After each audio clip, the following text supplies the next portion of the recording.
If you want to lose fat as fast as possible, then it's often wise to include some form of cardio in your routine to speed up the process. But to lose fat even faster, many suggest performing your cardio on an empty stomach, or in other words, fasted, often first thing in the morning. And this is something I'll often personally do as well, especially as I get leaner. Why? Well, let's start out by discussing why exactly fasted cardio got so popular in the first place and clear up some of the common misconceptions people have around it.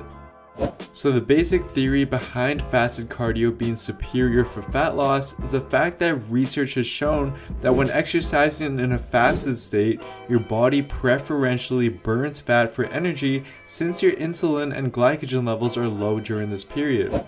Whereas when you eat before you exercise, your body now tends to preferentially use more carbs and less fat for energy when compared to if you were fasted. And this is mainly what led people to believe that performing your cardio in a fasted state would lead to more fat loss as opposed to eating before.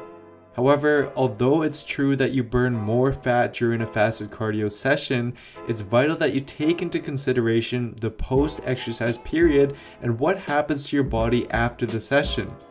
Because research has shown that although you may have preferentially burned more fat during the fasted cardio session, your body eventually compensates for this by burning more carbohydrates for the rest of the day.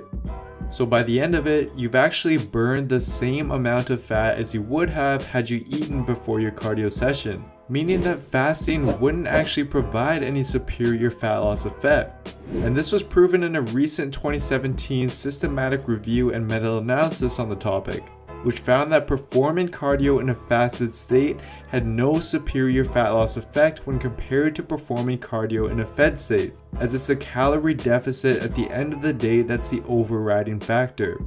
And although, as I've stated in the past, fasted cardio may be particularly beneficial for burning stubborn fat, this is only applicable to very lean individuals and has yet to be proven in human studies. But with all that being said, why exactly is it that I'd still actually recommend using fasted cardio? Well, for a couple of reasons. First off, it often makes it easier to eat at a calorie deficit. By skipping your pre-cardio meal or breakfast, your day's eating window will now be shortened as a result.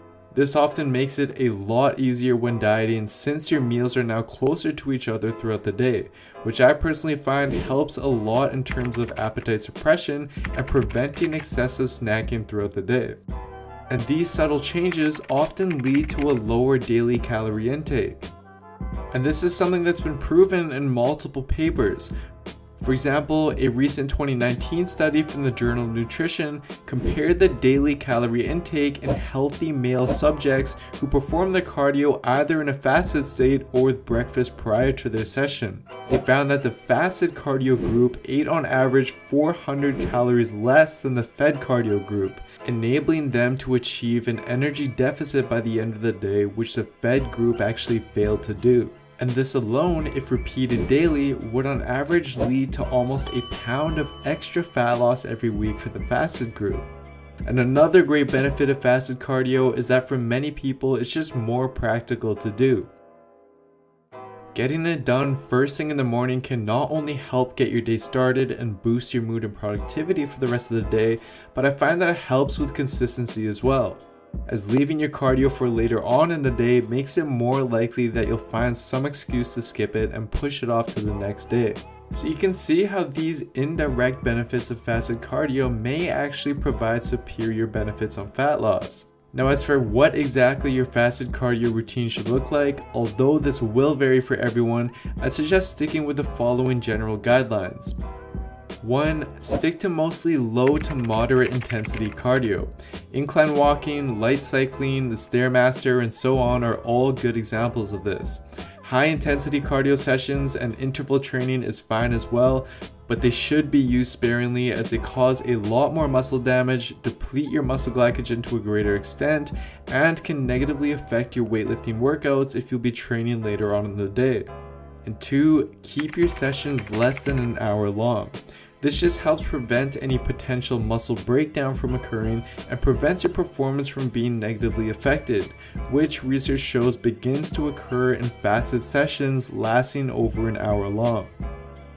And that's pretty much all there is to it.